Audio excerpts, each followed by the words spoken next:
Las manos donde pueda verlas, gritó el oficial Diego Martínez mientras sacaba su arma reglamentaria, apuntando directamente a la mujer de traje azul marino que caminaba por el Parque Rosalind Franklin. Carmen Morales se detuvo en seco, su corazón acelerándose pero manteniendo una expresión de calma calculada. Despacio, oficial.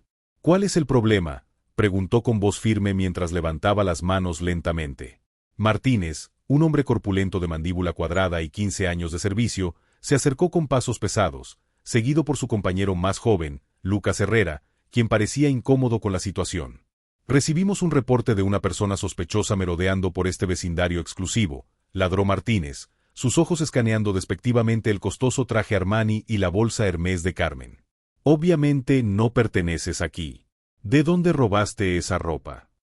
La acusación flotó en el aire como veneno mientras varios transeúntes comenzaban a detenerse, algunos sacando sus teléfonos para grabar. Una adolescente con uniforme escolar, un jardinero que podaba los setos cercanos y una anciana paseando su caniche observaban la escena con creciente interés. Carmen respiró profundamente, reconociendo el patrón demasiado familiar del perfilamiento racial que había experimentado innumerables veces a lo largo de su vida, incluso después de alcanzar una de las posiciones más respetadas en el sistema judicial. Oficial Martínez, dijo Carmen leyendo su placa, le aseguro que vivo en este vecindario. Mi identificación está en mi bolso. Si me permite mostrarle. Pero Martínez la interrumpió con una risa burlona. ¿Ahora sabes leer placas? ¡Qué conveniente! Date la vuelta y pon las manos detrás de la espalda. Herrera dio un paso adelante, las esposas tintineando en su mano. Diego, tal vez deberíamos verificar su identificación primero, sugirió tímidamente el oficial más joven, notando el porte digno de la mujer y su evidente compostura. Estás cuestionando mi juicio, novato, espetó Martínez. Llevo suficiente tiempo en estas calles para reconocer a una delincuente cuando la veo. Esta gente siempre tiene excusas. Carmen sintió la familiar punzada de indignación mezclada con resignación. Oficial, estoy ejerciendo mi derecho constitucional a identificarme antes de cualquier detención. Artículo 20 de la Constitución. La mención de la ley pareció enfurecer más a Martínez. No me vengas con lecciones de derecho. Date la vuelta ahora. Agarró bruscamente el brazo de Carmen, torciéndolo detrás de su espalda mientras Herrera, con manos temblorosas, aseguraba a las esposas. El metal frío mordió las muñecas de Carmen mientras más espectadores se congregaban, sus teléfonos capturando cada momento de la humillante escena. Esto es un error que lamentará profundamente, advirtió Carmen mientras Martínez la empujaba hacia el coche patrulla. ¿Me está amenazando? Agrega resistencia al arresto a los cargos, se burló el oficial. Ya veremos quién lamenta que cuando estés en la comisaría. La multitud murmuraba, algunos expresando su desaprobación mientras otros simplemente observaban en silencio cómplice. Carmen notó a una joven latina entre los espectadores, sus ojos llenos de una mezcla de rabia e impotencia que ella misma había sentido tantas veces. En ese momento, su teléfono comenzó a sonar desde su bolso, el tono distintivo reservado para llamadas del tribunal. Mi teléfono está sonando. Es del trabajo, dijo Carmen con calma glacial. Deberían contestar. Martínez se rió despectivamente. ¿Trabajo? ¿Qué trabajo podría tener alguien como tú que requiera llamadas importantes? Pero algo en la expresión de Carmen hizo que Herrera se detuviera. Con dedos nerviosos, sacó el teléfono del bolso y vio la pantalla iluminada. Tribunal Superior, gabinete de la jueza Morales. El color abandonó su rostro mientras miraba a su compañero. Diego, creo que deberías ver esto. Martínez arrebató el teléfono, y por primera vez desde que comenzó el encuentro, una sombra de duda cruzó su rostro. El parque pareció contener la respiración mientras el oficial miraba fijamente la pantalla, el peso de su error comenzando a materializarse lentamente. El teléfono seguía sonando insistentemente mientras Martínez lo sostenía con manos que comenzaban a temblar. Conteste, ordenó Carmen con una autoridad que hizo que varios espectadores se enderezaran inconscientemente. Herrera, actuando por instinto, presionó el botón del altavoz. ¿Jueza Morales? Soy Marisol Vega, su asistente. La esperamos en el tribunal en 20 minutos para la audiencia del caso Ramírez contra el Departamento de Policía. Los abogados ya están aquí y la prensa está afuera esperando sus declaraciones sobre brutalidad policial. El silencio que siguió fue ensordecedor. Martínez dejó caer el teléfono como si quemara, su rostro perdiendo todo color mientras procesaba las palabras que acababa de escuchar. «¿Jueza?», balbuceó, su voz reducida a un susurro.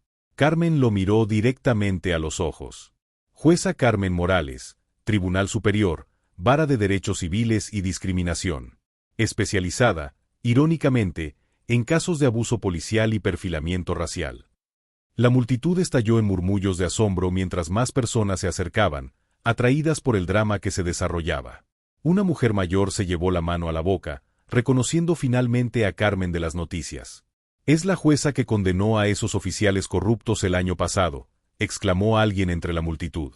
Herrera se apresuró a quitar las esposas, sus manos temblando violentamente mientras intentaba encontrar la llave correcta. «Lo siento muchísimo, su señoría. No teníamos idea. Dios mío, ¿qué hemos hecho?». Martínez, sin embargo, parecía congelado en su lugar, su carrera de 15 años destellando ante sus ojos. Carmen se frotó las muñecas, las marcas rojas evidentes contra su piel morena. ¿No tenían idea? ¿O no les importó verificar porque asumieron que una mujer negra en un vecindario rico debe ser una criminal? Su voz era calmada pero afilada como un bisturí. «Oficial Martínez, placa 4782. Oficial Herrera, placa 3921. Quiero que recuerden estos próximos minutos por el resto de sus vidas». Sacó su propio teléfono y marcó un número que sabía de memoria. La multitud creció, los teléfonos grabando cada palabra. «Eduardo, habla Carmen. Sí, estoy bien.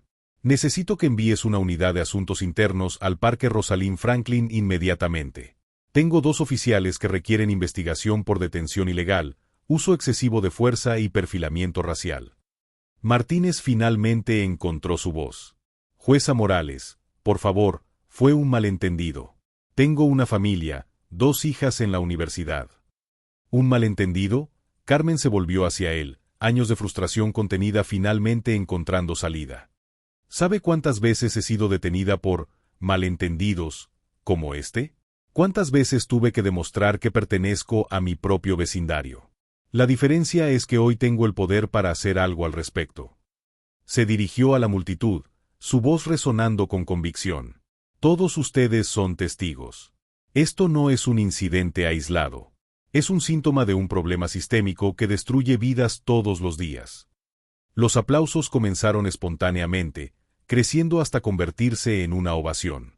La joven latina que Carmen había notado antes tenía lágrimas en los ojos, su teléfono aún grabando. «Oficial Herrera», continuó Carmen, notando el genuino remordimiento en el rostro del joven policía, «tiene una decisión que tomar. Puede ser parte del problema o parte de la solución. ¿Qué va a hacer?». Herrera miró a Martínez, luego a Carmen, y finalmente a la multitud. «Quiero ser parte de la solución, su señoría. Testificaré sobre todo lo que sucedió hoy y sobre otras cosas que he presenciado en el departamento». Martínez lo miró con furia. «Traidor», escupió, pero su voz carecía de convicción. Las sirenas de los vehículos de asuntos internos ya se escuchaban en la distancia. ¿Qué consecuencias enfrentarán los oficiales? ¿Cómo cambiará este incidente todo el sistema? Dale like si crees en la justicia. Suscríbete para no perderte el desenlace de esta poderosa historia. ¿Has vivido algo similar? Cuéntanos en los comentarios. La capitana Ana Luz Medina de Asuntos Internos llegó con 3 unidades, su rostro serio reflejando años de experiencia en casos de mala conducta policial. «Jueza Morales, lamento profundamente este incidente», dijo mientras evaluaba la escena, tomando nota de los numerosos testigos y las grabaciones. «Necesitaré declaraciones de todos los presentes». Carmen asintió, su postura digna a pesar de las marcas visibles en sus muñecas. «Capitana Medina, esto va más allá de un incidente aislado. Quiero una investigación completa sobre el historial de estos oficiales». Mientras los investigadores comenzaban a entrevistar a los testigos, Martínez fue esposado, la ironía del momento no pasó desapercibida para nadie. «Esto es una venganza», gritó mientras lo conducían a un vehículo. «No pueden hacerme esto por un simple error». Carmen se acercó a él antes de que lo metieran al auto. «No es venganza, oficial Martínez. Es rendición de cuentas. La misma que usted debería haber aplicado en su trabajo». Los noticieros locales llegaron en cuestión de minutos, alertados por las redes sociales donde los videos del incidente ya se viralizaban. Carmen decidió dar una breve declaración. Lo que sucedió hoy es un reflejo de un problema sistémico. Como jueza, he presidido numerosos casos de discriminación, pero vivirlo en carne propia refuerza mi compromiso con la justicia verdadera. 2 semanas después, la investigación reveló un patrón perturbador. Martínez tenía 23 quejas previas por conducta discriminatoria, todas minimizadas o archivadas sin consecuencias. Herrera, por su parte, se convirtió en testigo clave, revelando una cultura de intimidación dentro del departamento que silenciaba a oficiales que intentaban reportar abusos. Durante la audiencia disciplinaria, Carmen se excusó de participar como jueza pero asistió como observadora. La sala estaba llena de activistas, periodistas y ciudadanos comunes. Herrera testificó con valentía. Vi cómo oficiales veteranos como Martínez enseñaban a los novatos que era mejor prevenir deteniendo a personas por su apariencia.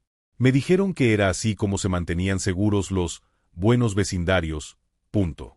La capitana Medina presentó evidencia contundente, grabaciones de las cámaras corporales que Martínez había olvidado activar, testimonios de víctimas anteriores que ahora se sentían empoderadas para hablar, y registros que mostraban un patrón sistemático de perfilamiento racial.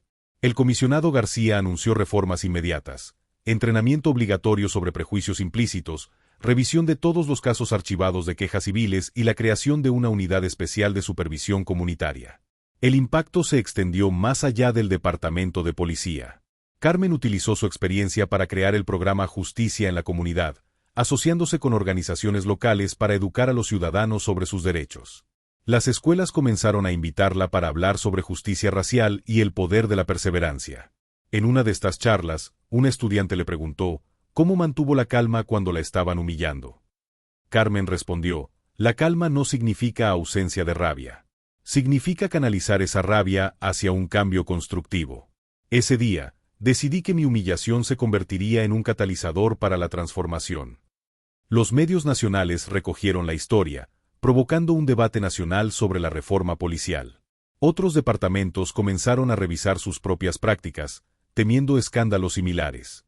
Herrera fue transferido a la nueva unidad de relaciones comunitarias, donde su honestidad y disposición al cambio lo convirtieron en un puente entre la policía y las comunidades marginadas. Martínez enfrentó cargos criminales, perdió su pensión y se convirtió en un ejemplo de las consecuencias de la discriminación institucionalizada. El Parque Rosalind Franklin, donde todo comenzó, se convirtió en un símbolo inesperado de cambio, con una placa conmemorativa que recordaba que la justicia puede surgir en los lugares más inesperados. Un año después del incidente, Carmen Morales caminaba por el mismo sendero del Parque Rosalind Franklin, pero esta vez todo era diferente. El sol matutino iluminaba la placa conmemorativa recién instalada que rezaba, en este lugar, la justicia prevaleció sobre el prejuicio. Mientras se acercaba a su banco favorito, una joven latina se aproximó tímidamente. ¿Jueza Morales? Soy Sofía Ramírez. Estaba aquí ese día, grabando todo con mi teléfono. Quería decirle que por usted decidí estudiar Derecho. Carmen sonrió, reconociendo en los ojos de Sofía la misma determinación que ella había sentido años atrás. El cambio real comienza cuando transformamos nuestra indignación en acción, respondió Carmen, invitándola a sentarse. ¿Qué área del derecho te interesa? Mientras conversaban, el oficial Herrera pasó patrullando, ahora con el rango de sargento y líder del programa de policía comunitaria. Se detuvo para saludar, y un niño afroamericano corrió hacia él, chocando los 5. «Hola, sargento Lucas», exclamó el niño con una sonrisa. La escena contrastaba poderosamente con el miedo que antes inspiraban los uniformes en el vecindario. Carmen observó el intercambio con satisfacción, sabiendo que cada pequeña interacción positiva era una victoria contra décadas de desconfianza. El legado del incidente se extendió mucho más allá de San Miguel. El caso Morales VS Departamento de Policía se convirtió en jurisprudencia citada en tribunales de todo el país. La reforma Morales, como los medios la bautizaron, estableció nuevos estándares para la responsabilidad policial. Universidades incluían el caso en sus programas de estudio, y Carmen recibía invitaciones semanales para hablar en conferencias sobre justicia racial. En una ceremonia especial, anunció la creación de la Fundación Morales para la Justicia Equitativa, ofreciendo becas completas a estudiantes de minorías que aspiraban a carreras en leyes. Cada uno de ustedes representa una oportunidad para cambiar el sistema desde adentro, declaró ante los primeros becarios. Martínez, desde prisión, había comenzado a escribir cartas de disculpa a sus víctimas, un proceso de redención tardío pero significativo. Incluso él se había convertido, involuntariamente, en parte del cambio. La capitana Medina, ahora comisionada, implementó las reformas más comprensivas en la historia del departamento. El día que arrestamos a la jueza Morales fue el día que nuestra institución comenzó a sanar, admitió en una entrevista. Durante la inauguración del Centro Comunitario Carmen Morales, construido en el corazón del barrio que alguna vez la consideró sospechosa, ella se dirigió a la multitud diversa que llenaba el auditorio. Hace un año, fui esposada en nuestro parque por el crimen de caminar mientras era negra. Hoy, inauguramos un espacio donde cada niño, sin importar su color de piel, puede soñar con convertirse en juez, oficial de policía o presidente. Entre el público, Herrera aplaudía junto a su esposa y su hija recién nacida, Carmen Lucía, nombrada en honor a la jueza. El centro ofrecería servicios legales gratuitos, programas después de la escuela y talleres sobre derechos civiles. Mientras Carmen cortaba el listón inaugural, reflexionó sobre cómo un momento de injusticia se había transformado en un movimiento de cambio duradero. La verdadera justicia, concluyó en su discurso, no es solo castigar el mal, sino crear las condiciones donde el bien pueda florecer. Esa noche, mientras revisaba los mensajes de felicitación de colegas, activistas y ciudadanos comunes, Carmen encontró uno que la conmovió especialmente. Era de la madre de Martínez. Gracias por mostrarle a mi hijo que nadie está por encima de la ley. Gracias por convertir nuestra vergüenza familiar en una lección para todos. Carmen cerró los ojos, sintiendo que el círculo finalmente se había completado. La justicia, después de todo, no era un destino sino una jornada diaria, y ella estaba decidida a caminar ese sendero hasta el final. Y así, un momento de injusticia se transformó en un legado de esperanza y cambio. Si esta historia te inspiró, dale like y compártela con alguien que necesite escucharla. Suscríbete para más historias que nos recuerdan el poder de la perseverancia. ¿Qué te pareció el desenlace? Déjanos tu opinión en los comentarios. Gracias por acompañarnos en esta jornada.